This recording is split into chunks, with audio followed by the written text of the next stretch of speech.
Não desanime. Aprenda a começar e a recomeçar. Não se deixe arrastar pela indiferença. Se caiu, levante-se e recomece. Se errou, erga-se e recomece. Se não consegue dominar-se, firme sua vontade e recomece. Não desanime jamais.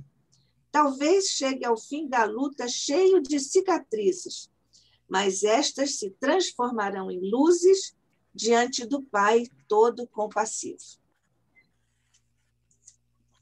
Vamos orar, meus irmãos. Senhor Jesus, agradecemos profundamente por esta tarde, que mais uma vez nos reunimos em torno dos sagrados ideais do Instituto de Cultura Espírita do Brasil. Contamos, como sempre, Senhor, com a presença dos nossos queridos benfeitores, dos nossos irmãos pioneiros, que deram origem a esta casa de amor, de estudo e de luz.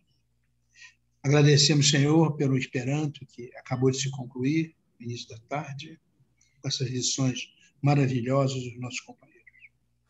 E, por certo, pedimos o apoio e a inspiração para o nosso querido amigo, irmão, Dr. Ivan Tawil, o presidente do nosso conselho, que vai nos trazer mais algumas contribuições importantes do seu acervo cultural, da nossa doutrina dos Espíritos. Este ambiente de ternura, de paz, de compreensão, de aprendizagem, que enriquece o nosso ser, nos ajude para que no nosso dia a dia possamos estar sempre vibrando no bem, no amor, no equilíbrio e na paz, a fim de que sejamos aqueles que contribuem efetivamente para a melhoria do mundo, apesar da nossa pequenez. Por isso, Senhor, nós pedimos muito, abençoa o nosso irmão que vai nos falar. Abençoa todos nós, a fim de que possamos estabelecer uma corrente positiva, amorosa, para que essa virtualidade se transforme numa realidade efetiva nesse mundo dos homens tão necessitado do bem, da luz e da paz. Agradecemos, Senhor, e te pedimos, fica conosco. E permite que, com esses propósitos, em teu nome, nossos trabalhos possam dar continuidade. Em primeiro lugar, graças a Deus, desejar essa bela tarde de sol no Rio de Janeiro, um bom dia a todos aqueles que participam desse encontro virtual, a todos aqueles que, porventura, venham depois assistir a nossa versão gravada, aqueles que, enfim, se conectam conosco em pensamento, em energia, que todos tenham uma tarde abençoada, iluminada e repleta de paz. Muito bem, sábado de alegria, sábado bonito de sol e de alegria, mas acima de tudo porque temos a oportunidade de estarmos aqui juntos de novo, conversando sobre os temas da doutrina espírita, sobre os temas da filosofia espírita, sobre os temas da ciência espírita, mas acima de tudo da moral e da religião espírita, né? Se aqui podemos de antemão saudar as três vertentes, né, que se unificam como a luz antes do prisma, configurando essa doutrina que nós tivemos por bem abraçar para a nossa melhoria, acredito eu, para não usar o termo salvação, mas para o nosso progresso, que há de nos salvar das trevas da ignorância, porque é justamente o conhecimento que é capaz de engrandecer os nossos potenciais, fazendo-nos libertar ou libertarmos, né, da ignorância, que é condição sine qua para o nosso avanço espiritual. O tema sugerido para o nosso bate-papo desta tarde tem o título livre-arbítrio. Livre-arbítrio consigo próprio, livre-arbítrio em relação ao outro e livre-arbítrio em relação ao mundo, ao meio que nos circunda, qual seja o nosso meio ambiente, né?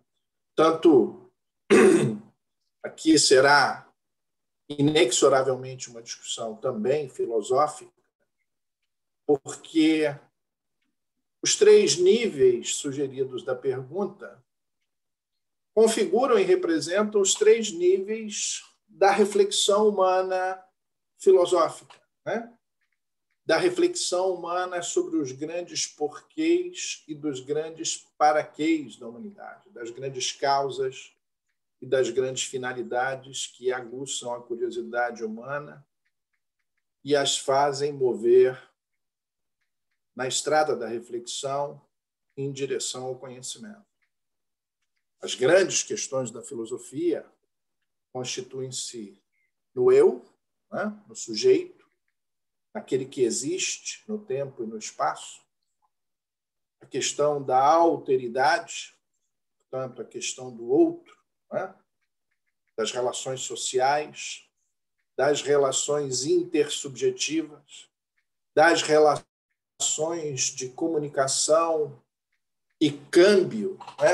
Troca de sentido que permite o relacionamento entre os seres. E, por fim, a questão da transcendência, né? Da questão daquilo que está fora de mim e não necessariamente em relação estreita comigo, porque em relação estreita comigo seria o outro, né?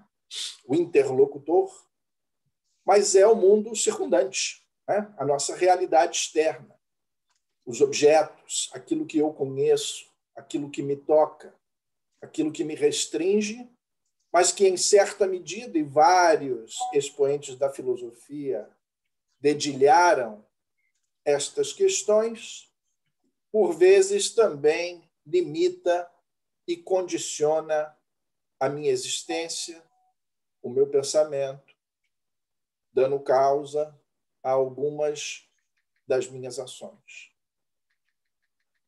A doutrina espírita e a mente iluminada de Kardec, não podia ser diferente, endereçam exatamente essas grandes questões da filosofia universal, né? As grandes questões que atravessaram a história da humanidade, quando vem a perquirir sobre este tema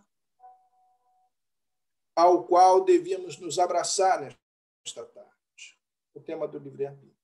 O tema do livre-arbítrio em relação a si próprio, em relação ao outro e em relação ao mundo que nos circunda, ao mundo que constitui o nosso ambiente de existência.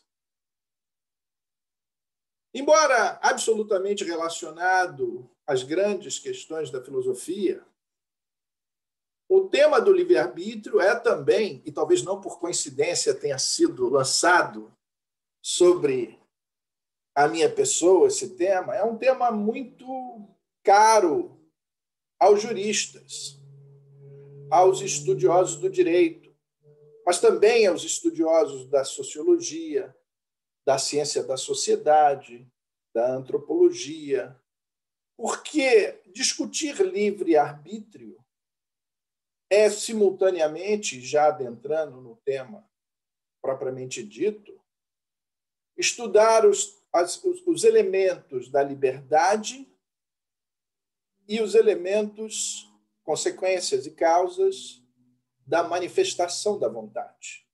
Tanto, a discussão sobre livre-arbítrio é uma discussão que engloba necessária e simultaneamente o cotejo, a análise desses 2 elementos. Da liberdade de agir, da liberdade de pensar, liberdade essa que antecede a possibilidade de escolher, e o elemento vontade, né?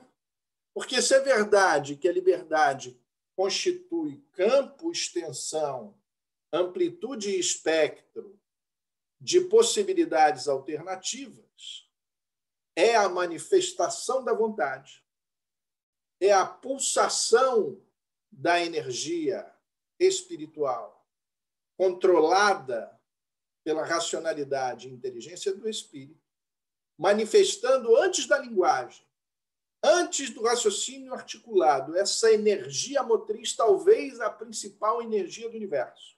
Né? Porque estamos falando aqui da vontade dos homens.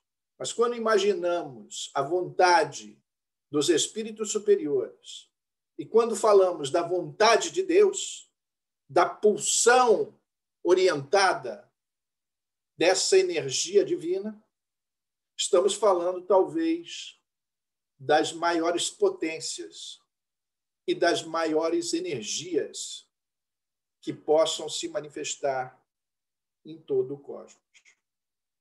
Portanto, liberdade enquanto espaço e amplitude, possibilidade de manifestação desta energia, e vontade como energia própria, né, que faz mover o mundo. E aqui já me lembro de Jorge Andréa, quando falavam dessas energias que vinham dos interiores mais íntimos da alma, até ultrapassando as estruturas fisiológicas e neurológicas do ser humano, se manifestavam em pensamentos articulados, vibrações eletromagnéticas manifestadas no campo cerebral, manifestando-se em ordens físicas aos nossos músculos, capazes de nos fazer agir no mundo material. Portanto, eu acho que não é muito difícil vislumbrar esta função motriz, né, principal da vontade como energia principal. Muito bem, porque eu dizia que... estava lendo aqui a notícia aqui da Tereza. Muito obrigado. É um prazer estar aqui com vocês também. Eu dizia que esse é um termo caro aos juristas, porque é a vontade e a sua manifestação, né, materializada na conduta, o objeto principal que os homens vislumbraram, se atentaram, analisaram para construir os seus regramentos sociais. Não há manifestação humana que não seja em coletividade, não dos homens experimentando estágios civilizatórios. Não se cotejarmos do Homo sapiens para frente. E eu não vou me aventurar aqui em estágios anteriores. Mas, sem dúvida nenhuma, afirmação que não se aplicaria ao pitecantropo, por exemplo. Como disse, não posso afirmar em relação ao homem de Neandertal, porque diz que ele já estava num estado civilizatório social muito mais avançado. Mas de outros hominídeos que a arqueologia e a antropologia biológica já descreveram, eram seres ainda em estados embrionários desta humanidade racional que desperta para o próximo ciclo, qual seja não do Homo sapiens, mas talvez do Homo spiritus, né? Ou do homem espiritualizado, do homem já consciente da sua natureza que transcende a matéria e, portanto, da sua natureza espiritual, da sua potencialidade espiritual, que poderíamos dizer é sobejamente transmaterial, que transcende a matéria, que está além da matéria. A ideia fundamental, e existe um filósofo social, também justo filósofo social alemão, chamado Niklas Luhmann, que teve uma curiosidade muito grande de estudar a sociedade, era um filósofo alemão, viveu entre o início do século passado até os anos 70, 80,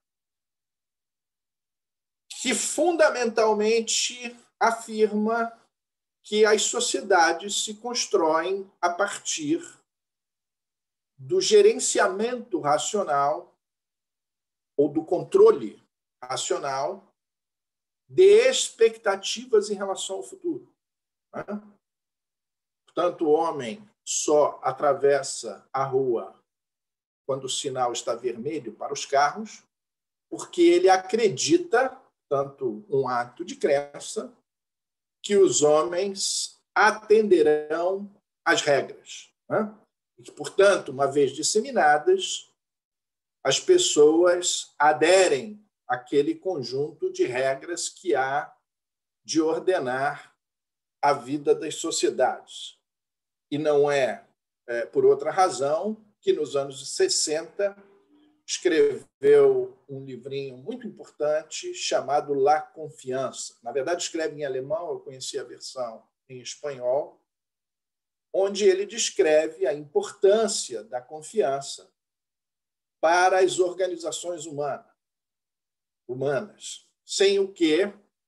Sem fé na conduta do outro, sem acreditar que as expectativas do outro se verificarão no futuro, nenhum tipo de conduta organizada social seria possível.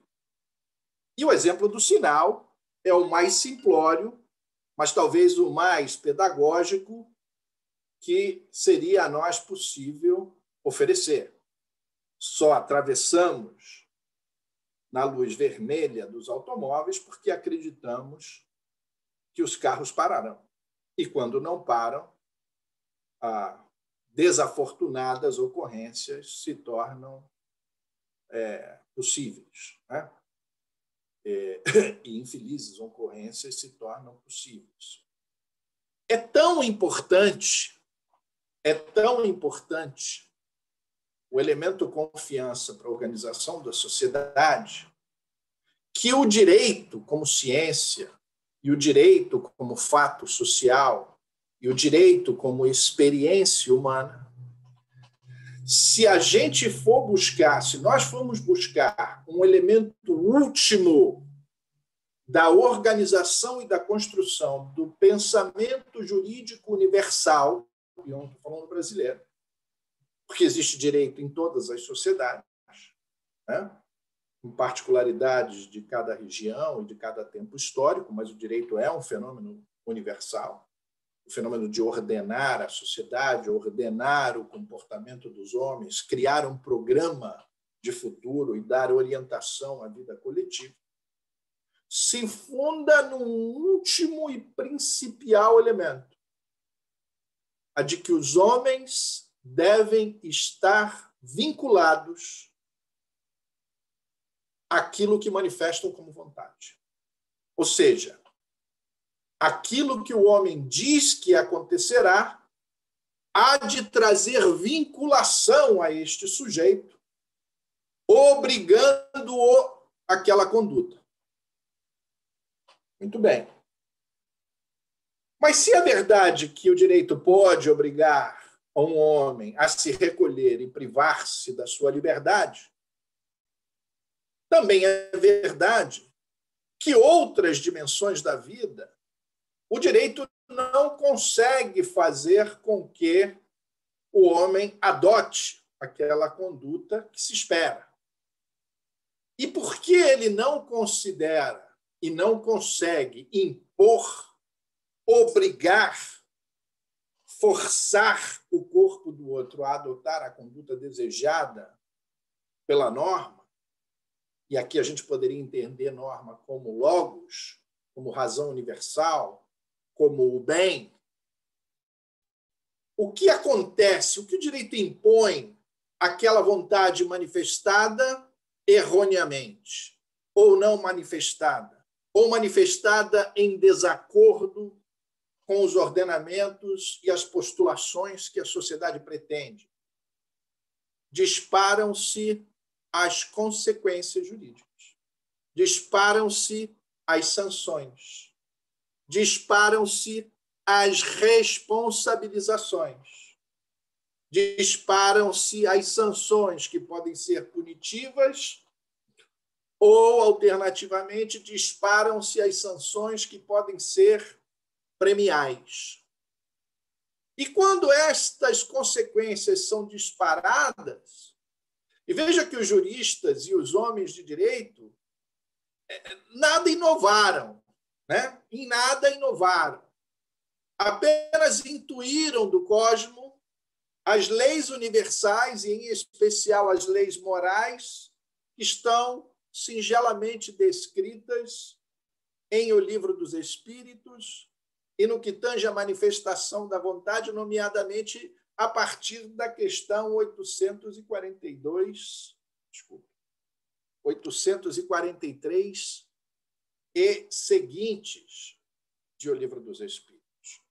Quando se acionam essas consequências, voltando aqui à nossa digressão semi-jurídica,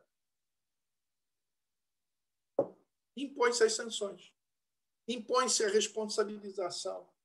Ou responde o corpo do indivíduo com encarceramento, ou dispõe-se a responsabilização, que no caso é a obrigação de indenizar, o que faz reduzir, não interfere no corpo do indivíduo, mas interfere no patrimônio do indivíduo. Costumo brincar, órgão mais sensível do corpo humano, o bolso. Ou, no caso das sanções premiais, os incentivos, os prêmios, os arranjos monetários e assim por diante. Mas, irmãos, trago à baila esta discussão e trago esses exemplos para imediatamente tentarmos saltar do campo da matéria, porque o direito apenas objetiva a dimensão material da vida humana, né? A dimensão patrimonial da vida humana. O direito, na sua história, se afigura como invenção romana, portanto, sociedade da antiguidade mais avançada e mais complexa que se experimentava aos 2500, 2300, na época da fundação da República Romana, da fundação de Roma, uma vez concluída a saga de Rômulo e Remo. Mas o direito é invenção de pacificação dos homens em Roma para ajustar-lhes as contendas em relação à vida material. E, como dizia eu, provavelmente esses homens foram inspirados e colheram, né, construindo a primeira experiência de regramento da vida humana, seguramente beberam de modo intuitivo, inspiracional, né, nas influências prestadas pelos espíritos que coordenam o desenvolvimento desta espécie, na qual nós nos verificamos encarnados nesse momento.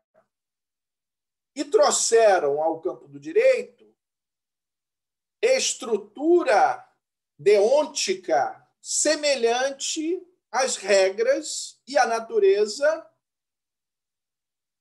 que Deus e o universo dotaram o ser humano e a natureza. E que características e atributos são esses? O primeiro, quando eu falo da natureza, é da natureza dos espíritos.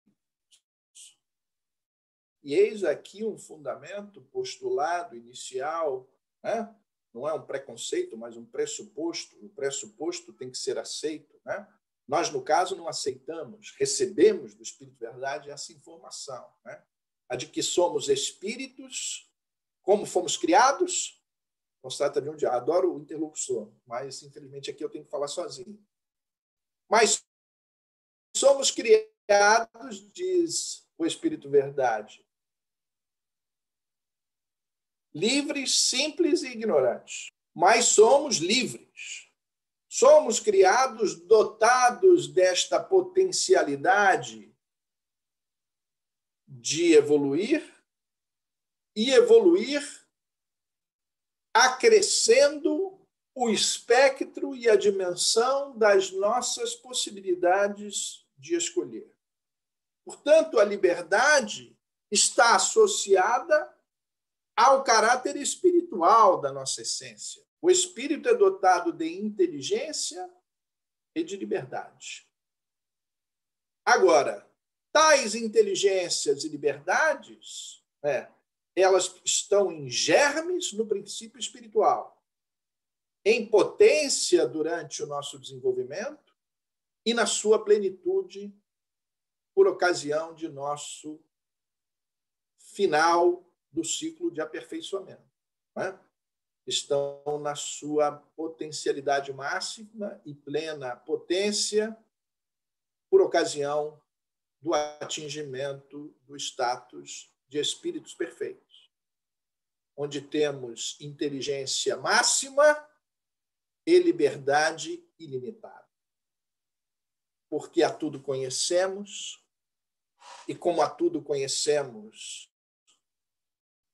a tudo respeitamos, porque não há conhecimento que progrida, não no conhecimento lato sensu, o conhecimento estricto sensu com o qual nos relacionamos no mundo material está limitado e, via de regra, associado à ideia de ciência, à ideia de tecnologia, e, portanto, separa-se o conhecimento da moral. Mas o conhecimento, do ponto de vista mais amplo, não dispensa o conhecimento das coisas morais, dos bens morais, da natureza moral.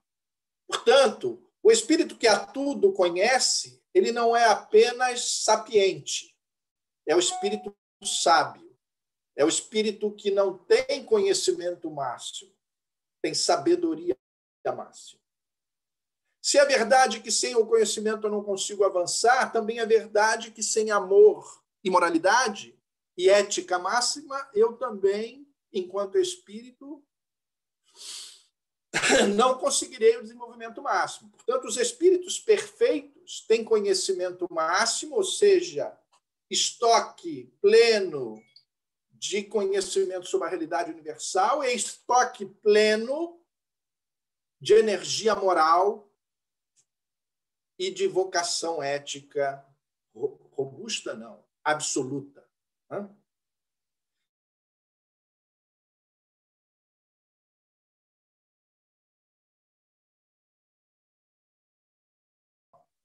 Porque agem em 100% de sintonia com os ditames, com os vetores, com a vontade do Pai, com a vontade do Criador. Tanto conhecimento e liberdade. Liberdade e consequência, né? Liberdade e vontade. Vontade como energia que cria a realidade. Realidade que se experimenta no tempo enquanto consequências do porvir. E aqui estão estabelecidas as bases para o reconhecimento da dinâmica e da relação entre livre-arbítrio e experiência existencial. Eu acho que é o tema que mais nos interessa avançar por aqui. Estamos no campo do estudo das leis morais, ou seja, o estudo das normativas éticas que hão de ordenar a vida humana para estruturar um bem-agir universal. Um bem-agir universal que não tem outro propósito, e nós, como adeptos de uma fé raciocinada, buscamos as causas e os fins racionais para todas as coisas. O agir no bem, ou o bem-agir, que se postula com atendimento das leis morais, não tem outro propósito e não há de gerar outra consequência de que um melhor existir para a humanidade, do que um existir mais feliz para a humanidade, do que existir numa dimensão mais ditosa para os seres em evolução, com menos dor, menos sofrimento e menos limitações que a experiência animal material muitas vezes se lhes impõe. Muito bem. Então, estamos no estudo das regras que nos levam à felicidade e que nos levam a viver melhor. E assim, numa abordagem teleológica, numa abordagem finalística, esta é a função e a consequência e o benefício não somente do estudo, mas fundamentalmente do cumprimento dessas leis. Portanto, é necessário, para um viver melhor, que nós comecemos a melhor compreender a essência, a utilidade e a aplicação destes conceitos e elementos, porque podem ser muito úteis para a melhoria das nossas vidas e de nossas experiências individuais. E eu acredito piamente nisso. Acho que uma compreensão satisfatória, né? Nenhum de nós se torna santo porque estuda a doutrina espírita, muito menos espíritos perfeitos e menos ainda espíritos evoluídos. Mas somos espíritos que já rompemos a inércia da indiferença. A inércia da indiferença em relação à realidade que aceitamos sem reflexão. E a inércia da indiferença de nos curvarmos acreditando que as coisas são assim porque são e que as causas das coisas estão no outro e não em uma dimensão submetida ao meu gerenciamento e à manifestação das minhas vontades. Eis aqui o cerne desta compreensão, né? Somos seres que temos liberdade, que manifestamos a nossa vontade e que existimos no mundo, né?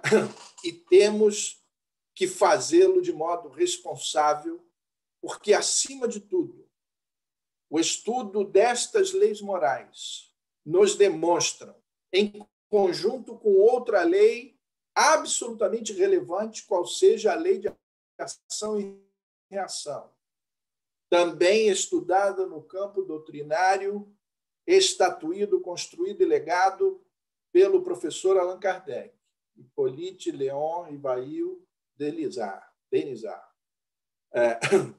Também expressado no campo da física, segundo a qual não há uma força específica que, uma vez aplicada, ou seja, uma ação que não produza uma reação de igual energia e sentido contrário, né? Quando entendemos a manifestação das nossas vontades no campo estruturante e universal da lei de ação e reação, entendemos facilmente que a realidade que nos circunda é uma reação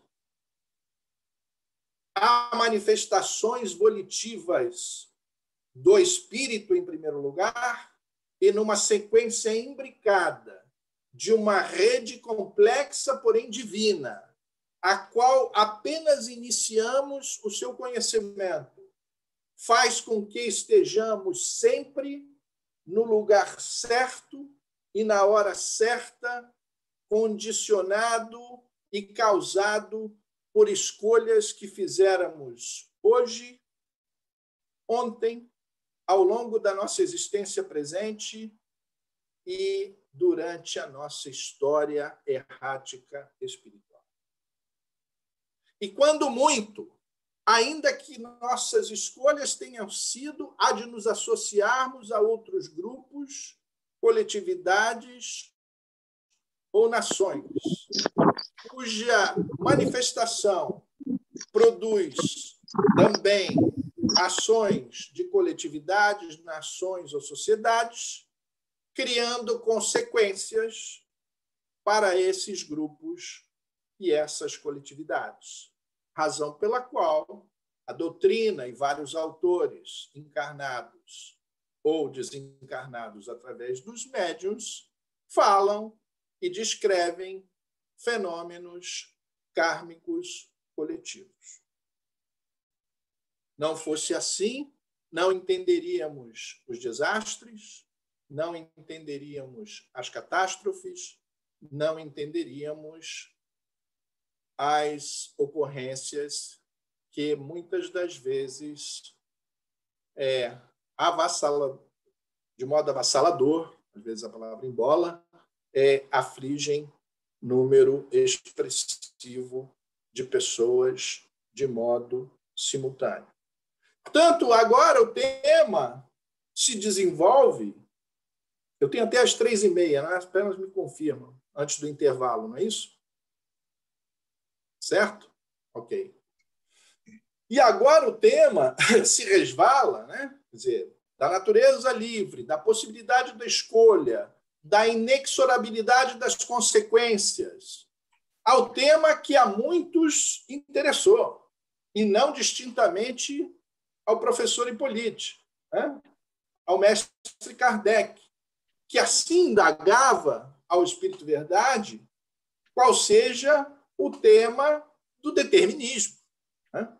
O tema do destino, o tema da inafastabilidade de determinadas circunstâncias, ou o tema da influenciação de fatores externos capazes de nos compelir a determinadas ações, muitas vezes limitando, obstacularizando ou mesmo impedindo a adoção de condutas distintas ou alternativas, como que se nos empurrando para determinados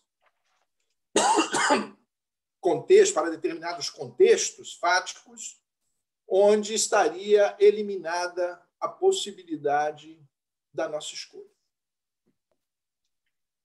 Muito bem. Vamos à fonte. E o que diz a fonte? A fonte primária, onde devemos inicialmente sempre tentarmos saciar a nossa sede de conhecimento, em O Livro dos Espíritos. Em primeiro lugar, cabe citar aqui uma passagem absolutamente bela de Kardec ao sintetizar o estudo, ao sintetizar o estudo sobre o livre-arbítrio e o determinismo. Um determinado parágrafo, ele diz assim, parafraseando o Espírito Verdade: se é verdade que pode existir determinismo, né? Se é verdade que podem existir determinismo, ou seja, situações que o homem não controla e das quais não pode se afastar, na dimensão material da vida, ou seja, no que acontece fora da sua mente, no que acontece no mundo exterior, porque são consequências alheias à sua vontade, jamais existirá determinismo em relação à dimensão moral do ser humano. Isso equivale a dizer o seguinte: se é verdade que você não tem escolha sobre o que sucede no mundo exterior, a maneira como você reage a esses acontecimentos, a maneira como você cede às pulsões, ou às tendências, ou às forças exteriores, escolhendo entre deixar-se levar ou resistir, são sempre escolhas dos espíritos. São sempre escolhas dos seres humanos. Portanto, repetindo, se é possível admitir-se certa dose de determinismo, de destino, para os fatos exteriores à consciência,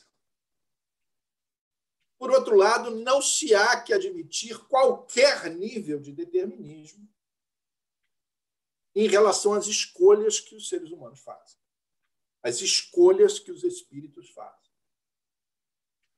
Kardec não é bobo, e muito menos o Espírito Verdade.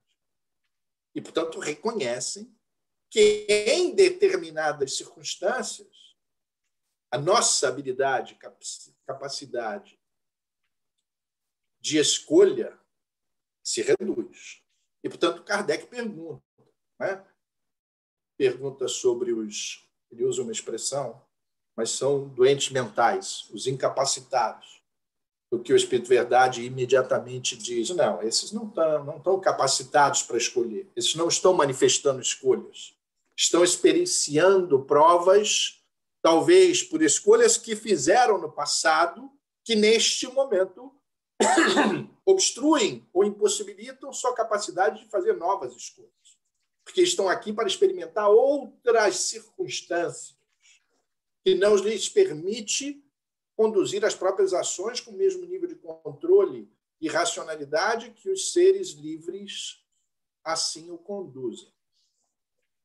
Mas faz uma pergunta sobre os ébrios. E o Espírito Verdade diz, esse faz dupla falta. Porque ébrio ou embriagado escolhe mal ou não escolhe, mas do fato de estar embriagado se reporta alguma escolha, né? Porque ele tinha opção de embriagar-se ou não embriagar-se. A medicina avança, meus irmãos, e avança sem ultrapassar a doutrina espírita, mas hoje devemos olhar determinadas questões com os olhos alargados que a ciência nos permite. E sem, vou repetir, para ser muito claro, sem contradizer o que lemos em O Livro dos Espíritos, sabemos hoje que determinados arranjos arquitetônicos genéticos tornam determinados seres mais propensos, às vezes absolutamente endereçados a determinadas doenças, dentre as quais as adicções, né? As viciações. E eu falo isso porque o texto diz que a questão dos vícios é uma questão da escolha. Hoje, a ciência mostra que o vício é doença, da qual não se liberta, muitas das vezes, apenas pela vontade, porque a química das reações fisiológicas combinadas com as impressões e os despejos químicos de determinadas substâncias tornam-se superiores a qualquer outra situação, mas aquele toque inercial de se expor pela primeira vez ao gatilho que disparará todo esse desenrolar químico, talvez aqui resida uma escolha. Talvez não pecaminosa ao excesso como pensáramos em gerações passadas, mas já temos mecanismos para olhar com mais amor e menos preconceito para determinadas situações. Assim como entendemos hoje a função dos hormônios, né? E como disfunções hormonais são capazes de influenciar sentimentos, né? Ao ponto de se manifestarem desrazões, ao ponto de algumas startups, para ser moderno e não ser cringe, né? Terem desenvolvido aplicativos para maridos e filhos acompanharem milimetricamente o ciclo menstrual de mães, esposas e filhos, porque em determinados pares de dias dos meses o convívio às vezes fica impossível.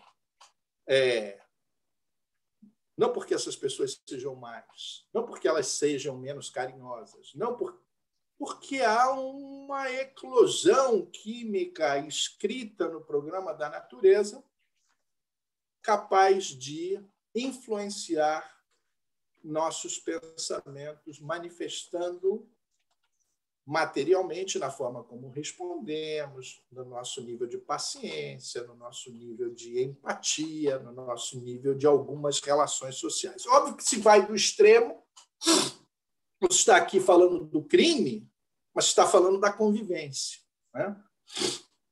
Então, existem fatores, sim, que irão influenciar a manifestação da nossa vontade. Mas agora, de novo, vamos a Kardec e aos ensinamentos a ele prestados pelo Espírito Verdade. Até mesmo o nosso mapa genético, até mesmo o nosso mapa astral, até mesmo a sequência dos acontecimentos históricos que experimentaremos fazem parte de escolhas sutis, mas, ao mesmo tempo, extremamente relevantes, que fizéramos antes de virmos à luz, né? Que fizéramos antes, talvez, nos laboratórios de reencarnação, quando discutíamos com os técnicos nosso mapa cromossomial, tal como descrito por André Luiz, né? Em célebre passagem da bibliografia espírita psicografada por Francisco Cândido Xavier, né? Nessa verdadeira, né? nessa obra, nesse desvendar do existir espiritual que nos narrou André Luiz. Portanto, até nisso encontramos manifestações volitivas, encontramos manifestações de vontade, energias espirituais consubstanciadas e manifestadas que contribuíram de sobremaneira para o contexto realístico, para a realidade existencial que nos serve. Por que eu chamo tanta atenção a esse fato?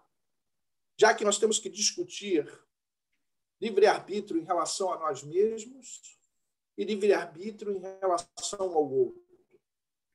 Porque o desconhecimento da dinâmica entre liberdade de escolher, a função energética, criativa da vontade e ação e reação, quando a gente desconhece isso, vivemos no mundo no qual não podemos encontrar racionalidade. Vivemos num mundo onde, em vez de colhermos sentido, colhemos desrazão. De onde deveríamos enxergar providência divina, nos sentimos abandonados pelo Criador. Aonde deveríamos encontrar providência divina e concretude, consistência, vemos desrazão, revolta e resignação. E sabe por quê, meus irmãos? Porque atribuímos todas as dores, todos os infortúnios, todos os acidentes de nossa existência, para usar uma expressão aristotélica, ao outro. Porque achamos que a causa de nossas experiências de sofrimento ou dor jamais estão centrados no nosso próprio eu. Estão sempre num elemento externo.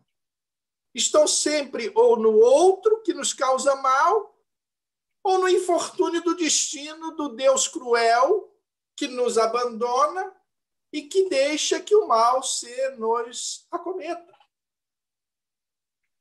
E crer nisso é descrer num Deus infinitamente justo e bom.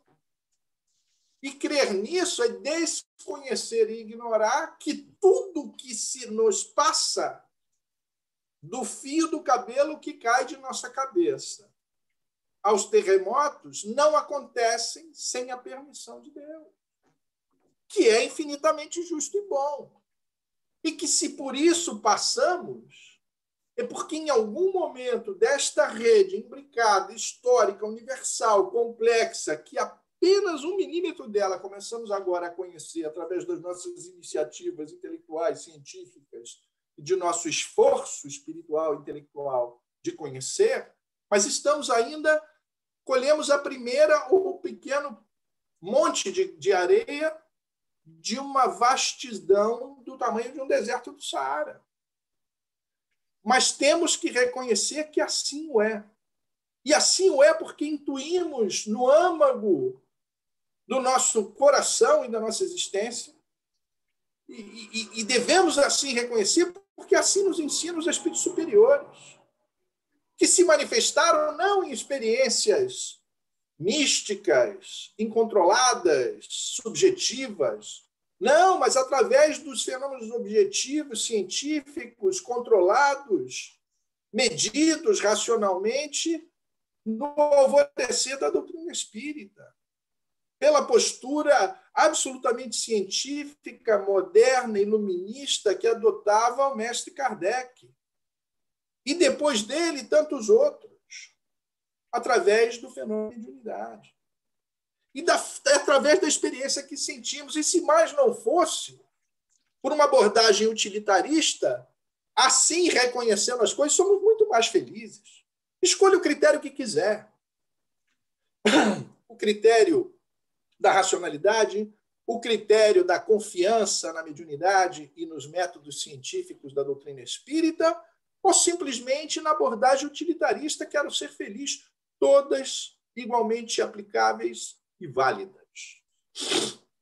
Portanto, existe um componente prático em reconhecer a importância, em primeiro lugar, a existência de que somos, a existência de que temos livre-arbítrio. Somos livres para escolher. Agora, se é verdade que temos que reconhecer e devemos reconhecer que somos livres, é absolutamente necessário que reconheçamos que, ao lado da liberdade, está a consequência, a responsabilidade, porque temos um espectro que se aumenta com o nosso conhecimento, mas todas as vezes que manifestamos a liberdade, através de um ato de vontade, que é um ato de energia, um ato de força, que joga um impulso, que provoca uma ação no universo, ao provocarmos essa ação no universo, despertamos uma reação devolvida a esse universo e simultaneamente devolvida a nós próprios. Né? Portanto, se o fazemos em sintonia com as leis universais, recebemos reações em sintonia idêntica. Dito de outra forma, mais simplória. Se manifestamos no bem, havemos de receber a reação também do bem. Não de modo sinalagmático, não de modo imediatista, não de modo simultâneo. Porque, se fosse assim, a gratidão e o bem seria a consequência imediata da nossa caridade. Enquanto que a sabedoria popular e a do filósofo hindu dizem: faça o bem, sem esperar gratidão e nenhuma consequência. Porque a consequência vem do universo. A consequência vem da nossa paz interior. A consequência vem do acréscimo da nossa felicidade. A consequência vem do aprimoramento da nossa existência e do nosso bem-estar. Ivan, entendendo esta dinâmica... Ivan. Vou tentar concluir aqui, tenho 5 minutos. Isso, depois eu a queria gente entende o grande fundamento tempo, de responsabilização. Sim.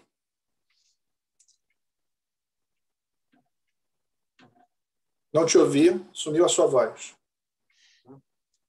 E agora, está me ouvindo? Está me ouvindo? E agora? Agora ouvi. Agora ouvi. Não, porque você disse que você queria essa primeira hora para fazer a sua exposição. Agora ouvi. Tá bom?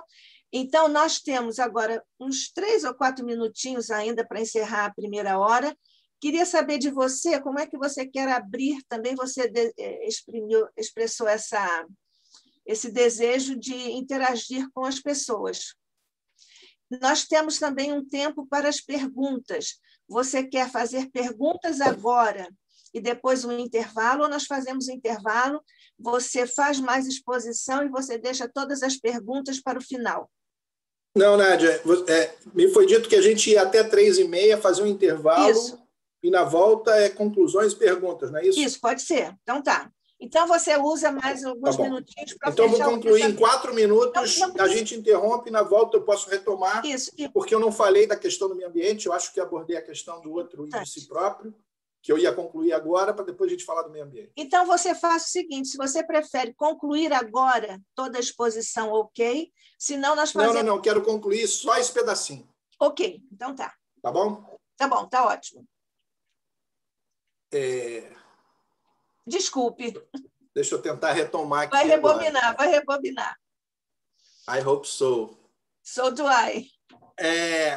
Não, o que eu estava tentando dizer é que livre-arbítrio, vontade, né, ação e reação, é uma tríade, um pilar aqui que constrói o que eu acho de mais belo, mais prático e mais útil na doutrina espírita, que é o despertar da responsabilização individual. Né?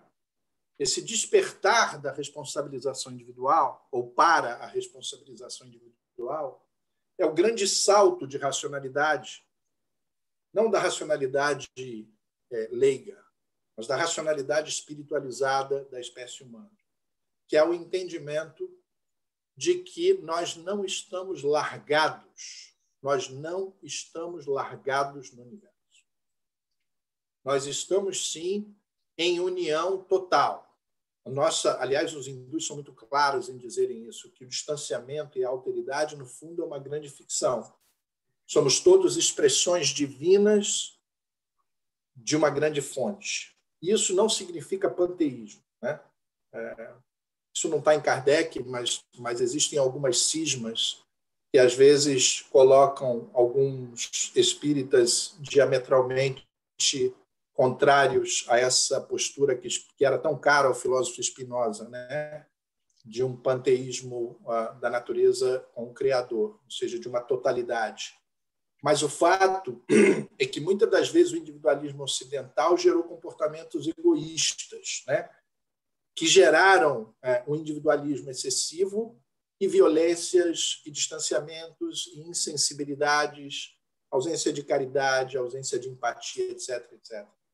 Mas o que eu queria dizer é que nós agimos, sim, em coletividade e em razão e sob o governo de leis implacáveis, mas leis divinas e abençoadas, que nos levam inexoravelmente às consequências da minha manifestação de vontade individual, da minha manifestação coletiva, em grupos menores, sociais e da espécie humana, de maneira geral. E estamos caminhando nesses três níveis, nessas três camadas. E o mundo que nos circunda, a realidade que experimentamos, a nossa realidade no nosso casamento, na nossa profissão, com os nossos filhos, com os nossos amigos, a nossa relação profissional, nossas interlocuções com os nossos colegas de trabalho, a nossa condição de eleitor, de cidadão, de habitante do planeta Terra, todas elas, tudo o que se nos passa, está associado a escolhas que fizemos no passado. Ainda que existam níveis de determinismo, como disse Kardec, na esfera material, estamos condenados a ter liberdade da nossa escolha moral, de fazer ou não fazer, de optar pelo bem ou pelo mal, por mais bem ou menos mal, se é que podemos dizer assim. E ao fazermos individualmente e ao fazermos coletivamente, por ação e reação, criamos a realidade que estamos experimentando. E as escolhas, o que a gente experimenta hoje é fruto das escolhas que a gente fez no passado. Os grandes dramas da nossa vida presente, as questões criticamente importantes da nossa vida, estão 100% associadas às escolhas que fizéramos no passado. E o que seremos e experimentaremos no futuro como existência estão 100% relacionados às escolhas que estamos fazendo no presente. E a responsabilização, a racionalidade, o estar consciente de nossa responsabilidade é entender isso. Porque quando a gente entende isso, a gente entende o porquê não agir mal. A gente entende que fazer o bem é provocar o bem. Quando a gente entende que o fazer bem ao outro é fazer bem a mim. Eu entendo que fazer a escolha certa agora é criar melhores condições da minha existência futura. Eu entendo e agradeço a providência divina por tudo que se me passa, de bom e de ruim, porque o ruim ou é aprendizado ou resgate. Ah, Ivan, você é masoquista. Não. É simplesmente entender a função e a dinâmica do sofrimento.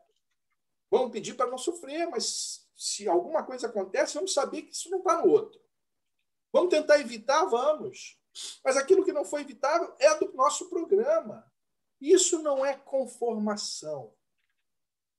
Isso é reconhecimento pacífico, amoroso, de que estamos nos braços do Criador, amparados pelo Cristo, suportados pelos amigos espirituais.